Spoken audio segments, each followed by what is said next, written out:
talagang naisip lang namin ni Alden na dagdagan ng confrontation para merong sakit. Yeah. Parang kulang sa sakit eh. Parang gusto namin talagang masaktan yung mga manonood. Sila ang humingi. Yung gusto namin. Pero okay naman talaga siya yung original script. Okay naman. Konting dagdag lang ng sakit. Masakista talaga. Add ko lang, when you say tailored yung script, di ba? So, ano yun? May nilagay pa ba na challenge for the two actors o talagang ano na lang siya? Parang go with the flow na lang siya with the script? I know, I honestly think this is probably the hardest things they've ever done. Si Min kasi, this is her first this is her first starring role in a film. So kahit anong gawin namin, it was gonna be a challenge kasi bago, lahat bago para kay Min eh. Kay Alden, sinabi ko sa kanya, and I kept repeating this, sabi ko, Alden, in terms of the Olympics, ikaw yung merong higher degree of difficulty. Kumbaga si Maine, kung straight dive lang at magawa ni Maine, okay na. Kumbaga kasi nakakasanay yan eh. Pero Alden, I need you to do more. Your character is much more complicated, much more difficult. In terms of character arc, medyo grabe yung character arc ng kay Alden. And if you don't, kung hindi mo bantayan, if you give it to an actor with less experience and less talent than Alden, makakagulo. I think you'll end up hating Andrew. Kasi you have to understand Andrew. Yun yung challenge ko sa kanya eh. Sabi ko, how can I watch the movie and I'll still fall in love with Andrew kahit ang dami niyang hugot, ang dami niyang bubog. And I think he nailed it. He did it perfectly. Rick naman? Okay, other questions? Casting mo kami niyo para mag-concert. Hi, Lorenzo from Manuel today. Question ko lang is, kasi syempre may kalye seri kayo, tapos ito nga yung movie. Ito, first question kay Direk, are you really specific on some elements of kalye seri na ma-insert dito o totally ayaw mong walang hint ng kalye seri within the movie? Consider ko sa that's the number one question I thought. Ano ba? Kayo na? Namiss ko lang. That's a wonderful question. That's one of the first decisions that was made by the producers. Kasi si Miss Jenny Ferry, who created the Kali Serie, she was involved from the very beginning. Because a creative consultant siya in the movie. And I told them, and they agreed, I don't want any aspect of Kali Serie. For me, it's common sense. I'm a fan of Aldab. I'm part of Aldab Nation. Ang sa akin, nakikita ko na sila, si Alden at si Yaya Dab as characters. Nakikita ko na yan Monday to Saturday. So why will I want to see them on the big screen if I see them every day anyway, di ba? At sabi ko, if we're going to do this, bigyan natin sila ng challenge.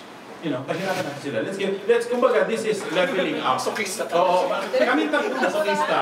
Oo. So, gusto ko mag-level up naman sila. So, very early on, it was decided, wala na. The only thing I missed, by the way, sa decision na yon was I couldn't use any of the Bulaga people. That's a personal thing for me. I wanted to use some of the Bulaga hosts, kahit cameos and all that. But it was decided, because we don't want people to be distracted by other characters or other ones. So, we decided this is Andrew and Gara's world. Okay. Sir, tapos the lady at the back after.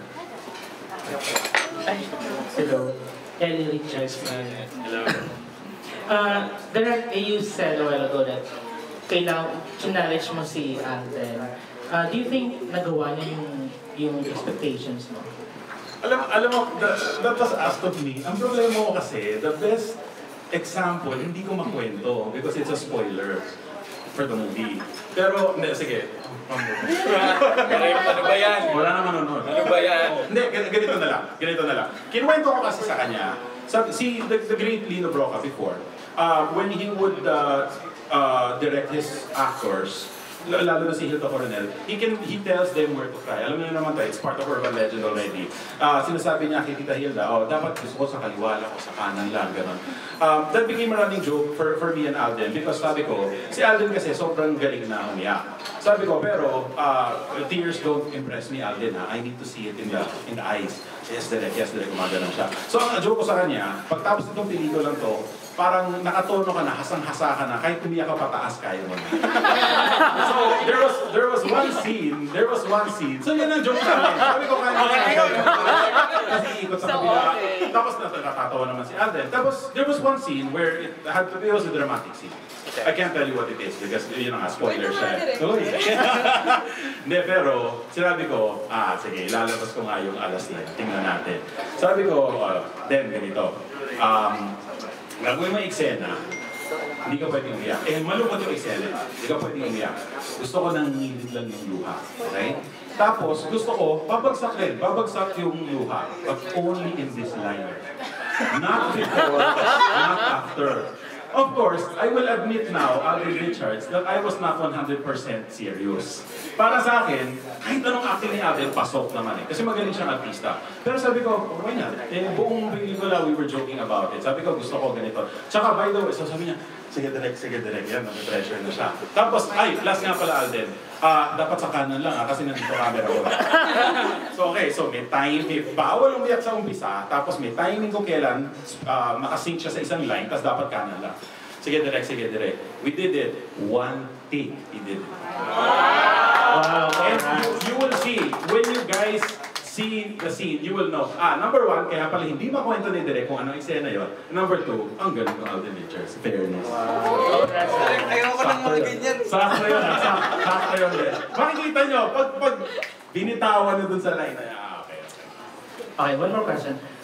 We all know that you created the movie because of the popularity of the two characters, the two actors, and we know then it's for commercial purposes, right? And what do you think is the major takeout ng isang viewer or ng mga viewers after watching the movie na hindi lang Alda, yung nakita namin dito, or not only Alden Richards and May Mendoza? Ang sa akin kasi, sabi ko nga nung una, when the producers asked me about the movie, sabi ko, sigurado ba kayo? Kasi ang uso ngayon ng movie, yung mga hugot, mga break-up, gano'n, hindi bagay sa akin yun. Sabi ko, I'm married, I have 3 kids.